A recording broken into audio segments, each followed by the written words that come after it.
Back when I first got into learning jazz, everybody used to have a physical real book. This was our way of looking up changes to a tune that you might not know. If you're at a gig or a jam session and you don't know a song, then that usually is the quickest way of going about it, unless it's a very simple tune and you can learn it there and then.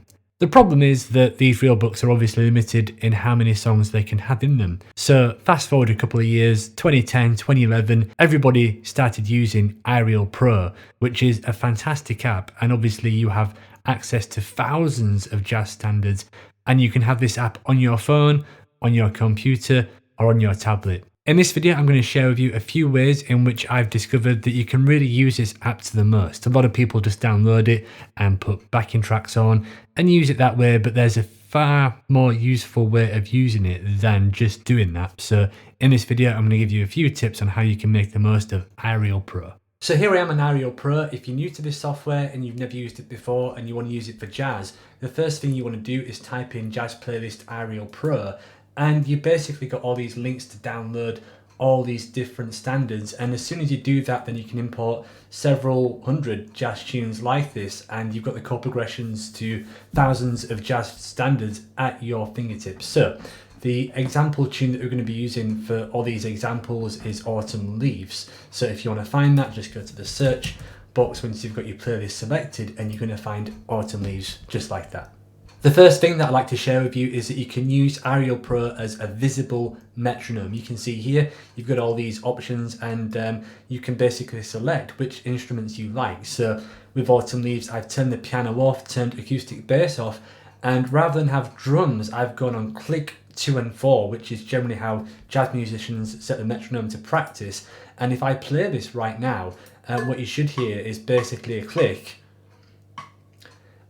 And you can do this now, you can see the chords go by. And this is a really good way to test yourself. If you're new to playing with the metronome and you feel like you might be losing your place, you can set that going, and then maybe you can look away from the screen, start playing, and then look back and see if you are actually in the right place where you thought you might be when you weren't looking. So that's the first way in which you can use iReal Pro. The second way that you can use iReal Pro is to basically have it play long chords with the click on 2 and 4.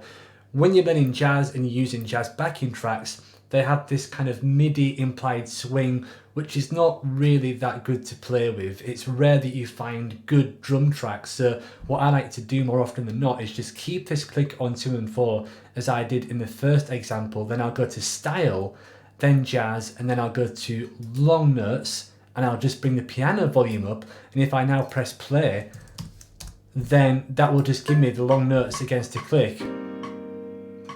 And I'll practice against the changes, I'll practice the melody using just that.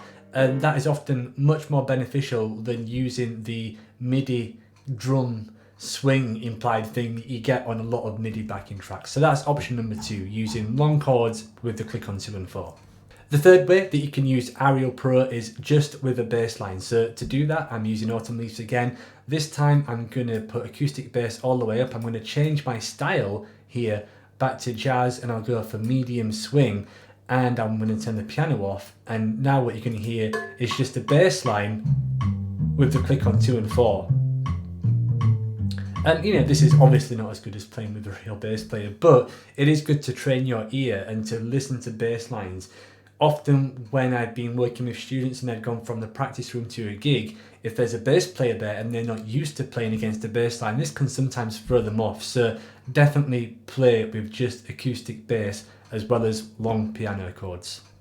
Learning jazz standards in different keys is really important, and the next way suggests how you might want to use this software to test yourself on that. Now, one thing I'm not doing here is saying that you should use iReal Pro to learn a song in a different key. You should never do that. You should always try to learn a song in a different key using your own technique and your own skills. Don't just come on iReal Pro and select a key and then memorize the chords like that. Learn the song in its main key first, and then look at the harmonic analysis and try to transpose a song in a different key doing that, as opposed to memorizing it in other keys looking at this. That is not the way to go.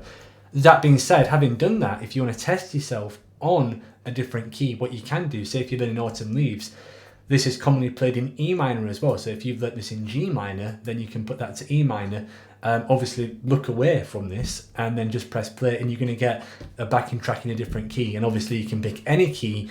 So if you're working with a singer, you know, they might sing this in something awful, you know, like C sharp minor. So it'd be a good way to test how well you do on a gig playing a song like this in a different key. Obviously beyond things like key, you've got time signature as well that you can easily change on here, and tempo.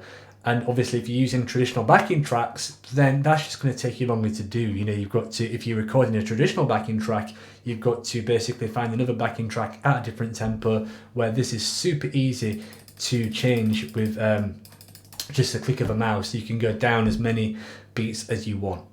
The last thing that you can do with iReal Pro, which makes it really useful in my opinion, is to loop difficult sections of a tune. So here we are on Autumn Leaves again, we're back in E minor. The part that a lot of people struggle with on this particular song is this part with the descending 2/5s. So what you can do to practice this is you can obviously set the tempo quite steady, so you're practicing it slow, and all you have to do is select the range that you want. And if I now press play, what that's going to do is just going to loop those chords over and over again. And if you're improvising, you're going to get that same part of the song to work on. So you're going to hear that it's going to get to the end of this section, then after E minor it's going to go back to F sharp half diminished.